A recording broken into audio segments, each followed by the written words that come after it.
बिस्मिल्लाहिर्रहमानिर्रहीम, अस्सलाम वालेकुम। आज की जो मेरी वीडियो है ये मैं आपको बताऊंगा हम डिक्शनरी की हमें इस्तेमाल की कब और क्यों ज़रूरत पेश आती है। मुझे याद है आज से कोई 12-14 बरस शायद पहले की बात है कि एक साहब ने मुझे फ़ोन किया और ने मुझे कहा कि जनाब इस लफ्ज़ का मतलब तो मुझे बता दें। तो मैंने उस लफ्ज़ को उन्हें मतलब बता दिया जो कि 12-14 बरस पहले ज़रा ख़यालात ज़रा इससे मुख्तलिफ हुआ करते थे। मैंने उन्हें लफ्ज़ का मतलब बताया तो मुझे कहते ये लफ्ज़ तो नहीं लग रहा यहाँ पर, ये मतलब तो यहाँ पर नहीं लग रहा। फिर मैंने उनसे पूछा कि अच्छा ये आपने जो जहाँ से ये बात की है मुझे उसका आप बताएंगे वो टॉपिक क्या है। उन्हें मुझे टॉपिक बताया, फिर टाइटल उसका बताया। बहर 2-4 सवाल करने के बाद हम इस नतीजे पर पहुँचे कि जो मतलब मैंने बताया था वो मतलब दुरुस्त नहीं था, यानी दुरुस्त हो के दुरुस्त नहीं था बल्कि उसका एक और मतलब बनता था। वो जब उसे बताया गया तो उसने उसको वो देख लिया। खैर, उसके बाद एक बात मेरे जहन में आई जो मैंने डिक्शनरीज़ के हवाले से फिर देखनी करनी शुरू की। और अगर आपने मेरा बड़ा अहम लेक्चर है वोकैबुलरी इंप्रूवमेंट के ऊपर, अगर आपने वो सुन रखा है तो उसमें आपको ये बात मैं समझा पाऊँगा, ये समझ आएगी ये वाली बात। खैर, हम आते हैं अपने मौजू की तरफ वापस। डिक्शनरी कब और कैसे इस्तेमाल करनी चाहिए। मैं चूँकि अल्हम्दुलिल्लाह मैंने कुछ 6 लाख से ज़्यादा टीचर्स ट्रेन करने का मुझे मेरे अल्लाह ने मौका दिया है, तो मैं अक्सर असातिज़ा से एक बात कहता हूँ कि जब बच्चे आपसे किसी लफ्ज़ का मतलब पूछें तो आप कभी भी उन्हें लफ्ज़ का मतलब मत बताएं। पहला काम आप उनसे ये कराएं, उन्हें कहें कि बेटा ये कहाँ पढ़ा था, किस हवाले से पढ़ा था। और अगर आपको वो ये कहता है कि मुझे बस कहीं एक लफ्ज़ मिला है, मुझे उसका मतलब चाहिए, तो फिर आप उसे कहें कि बेटा आप एक काम करें, इससे आप डिक्शनरी में जाकर देखें और ये 2 लफ्ज़ मैं भी आपको बता रहा हूँ, ये 2 लफ्ज़ मैं बता रहा हूँ, एक आपने बताया, ये तीनों लफ्ज़ अभी मेरा बच्चा डिक्शनरी में से देख के मुझे इसके मतलब ज़रा तुम बताओ। इस तरह से आप उसे डायरेक्ट कर देंगे उस सोर्स की तरफ जो इस मकसद के लिए है। डिक्शनरी होती ही इसी मकसद के लिए है। डिक्शनरी याद करने के लिए नहीं होती, लफ्ज़ याद करने के लिए नहीं होते, लफ्ज़ इस्तेमाल करने के लिए होते हैं। और इस्तेमाल करने के लिए आप में से शायद कुछ लोग ये भी सोच रहे हैं भाई याद होंगे तो इस्तेमाल करेंगे। हम कहेंगे जनाब इस्तेमाल करेंगे तो याद हो जाएंगे। दोहरा लें मिलकर इस जुमले को। जो ये कहे आपसे कि याद होंगे तो इस्तेमाल करेंगे, तो आप उन्हें कहेंगे जनाब इस्तेमाल करेंगे तो याद हो जाएंगे। आपने देखा होगा कि कंप्यूटर की बेहतरीन तरीन किताबें आपके सामने रखी हों, आप उसे पढ़ते रहें, वो नहीं आती जब तक उसे करते नहीं है, यानी इस्तेमाल में नहीं लाते हैं। आप 2-4 दफ़ा एक सॉफ्टवेयर को डाउनलोड करके और उसे आप इंस्टॉल करते हैं तो आपको समझ आता है। वैसे आपको जितने लेक्चर उसके ऊपर सुन लें आपको समझ नहीं आता है। लफ्ज़ भी इसी तरह होते हैं जनाब। जब तक आप लफ्ज़ों को इस्तेमाल नहीं करते वो आपको याद नहीं रहते, और अगर आप लफ्ज़ों को इस्तेमाल नहीं करेंगे वो आपको कभी याद नहीं रहेंगे। इसीलिए तो आज तक आपने जितने भी लफ्ज़ पढ़े हैं उनमें से बहुत कम है जो आपको याद रहेंगे, और वो भी वही रहेंगे जो कहीं ना कहीं आप इस्तेमाल में लाते रहें। अगर आप उसे इस्तेमाल में ना लाते रहें वो आपको याद नहीं रहते। अब जो वाटर है, WATER, ये रोज़मर्रा के आपके इस्तेमाल का हिस्सा है। मिनरल वाटर, ये वो सब कुछ, वो आपको याद तो नहीं करना पड़ता, वो आपको याद रह जाता है। तो डिक्शनरी, वालिदैन से भी मैं ये गुजारिश करूँगा, चाहे आपको लफ्ज़ का मतलब आता हो, कभी भी अपने बच्चे को लफ्ज़ों का मतलब मत बताएं, बिल्कुल भी नहीं बताएं। बल्कि उन्हें कहें बेटा इसके लिए डिक्शनरी होती है, लफ्ज़ का मतलब देखना है तो डिक्शनरी की तरफ जाना है, चूँकि डिक्शनरी आपको बताएगी कि इस लफ्ज़ का क्या मतलब है।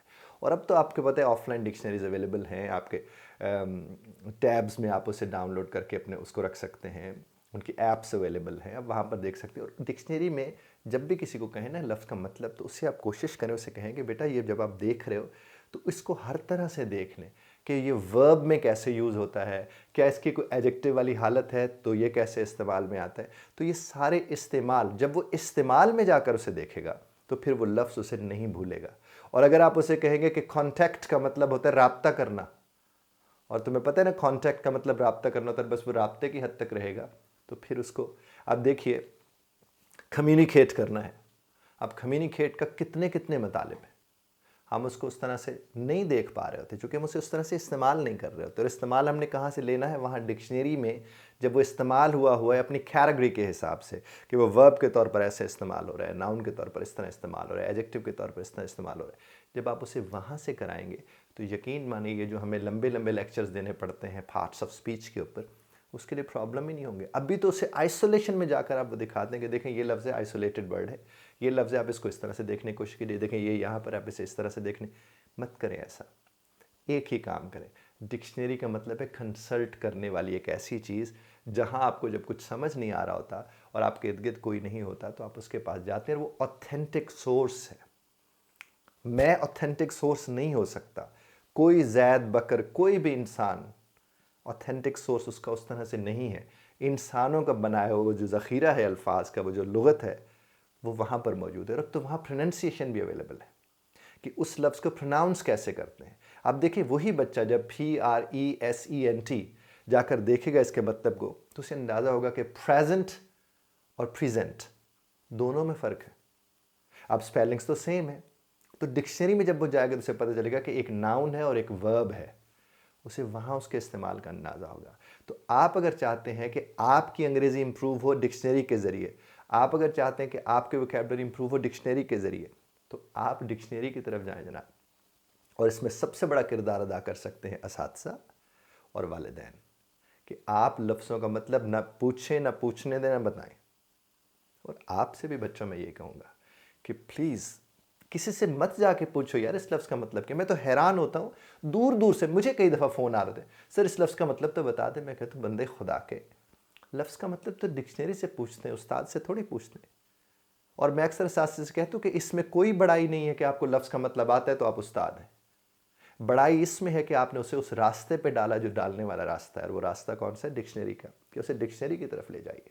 जब आप उसे डिक्शनरी की तरफ ले जाएंगे तो उसे अंदाज़ा होगा कि dictionary is the only source जो ऑथेंटिक सोर्स है और जिससे मुझे लफ्ज़ों के मतलब देखने करने हैं। बाकी तो इस्तेमाल की बात है, और इस्तेमाल के ऊपर आपको अगर मौका मिले तो हाउ टू इम्प्रूव वोकैबुलरी वाली मेरी वीडियो देखना मत भूलिएगा।